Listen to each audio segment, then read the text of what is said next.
Merci à tous, c'est un grand plaisir d'être ici avec vous. Et je m'excuse, je ne peux pas être ici pour tout le temps, mais je dois partir après parce que mes 5 enfants sont ici avec moi et ma femme est en Angleterre maintenant. C'est un peu occupé.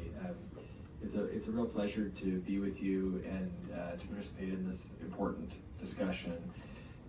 I have, just sort of frame what I'm going to say broadly, I have started to use the language of Cold War to describe our current global reality. I think it is accurate and I think it is important to recognize the nature of the struggle that we are in. We are in a struggle between the free democratic world and on the other hand,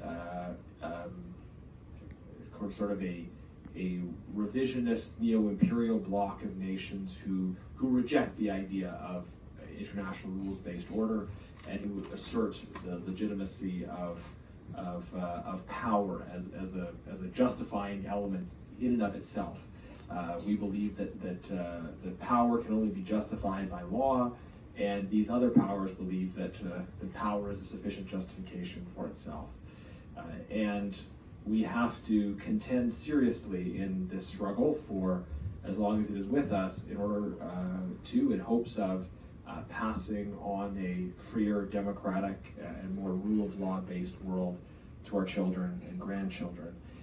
This is the task in front of us. This is the struggle that we are engaging in, and we have to think carefully about all aspects of public policy and how they need to be informed by this recognition of the nature of the struggle that we are in. And I think it's important also not to see any individual conflict as being in isolation. There's a great deal of discussion, rightly so, about the illegal Russian invasion of Ukraine. I think it's important to see that invasion in the context of the PRC's support for Russia, the strategic cooperation and technology sharing between the Putin regime and the regime in Tehran, the way that Russia pulling back from its traditional role as a broker in the Transcaucasus has allowed the aggression of Azerbaijan. So all of these are sort of individual examples that I think need to be understood in the context of this struggle, this competition that we see. And of course, a core element of that struggle is ideological. It's us making the case for our system and our approach, and trying to act consistently in accordance with our values and not deviate from them.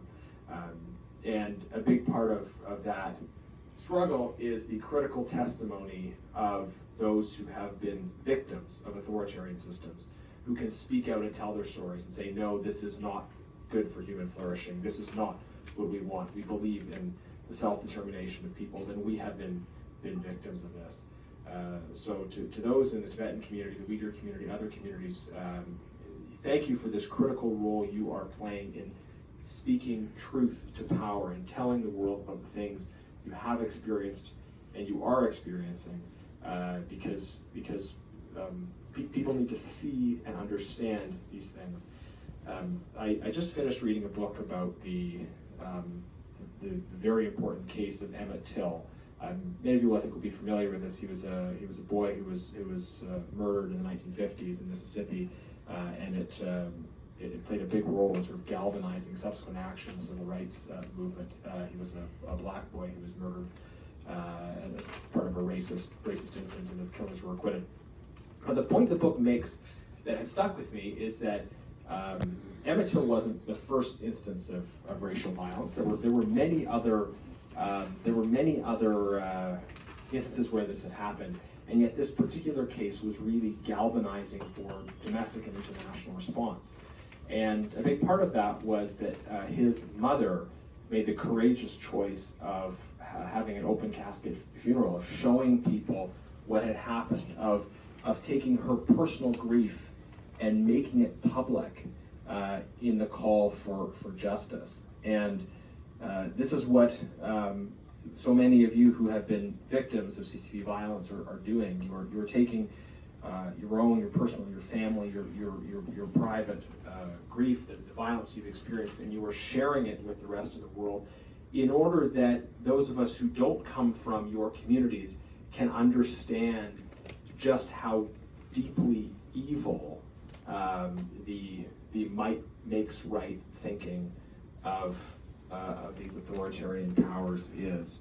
So again, thank you for being here. Thank you for telling your stories. It is so important that we know what is happening, that we can truly see and perceive the nature of authoritarian violence. And so we are collectively impelled to respond to these injustices.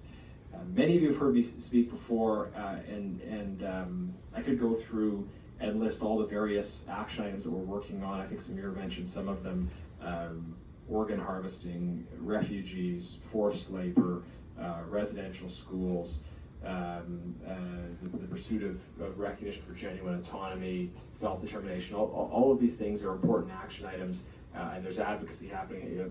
Foreign influence registry, very important thing. We're championing combating transnational oppression. There are many different pieces of this, and we will continue to advocate on all of those points. And I think all of you have heard me at different times give updates on these ongoing efforts.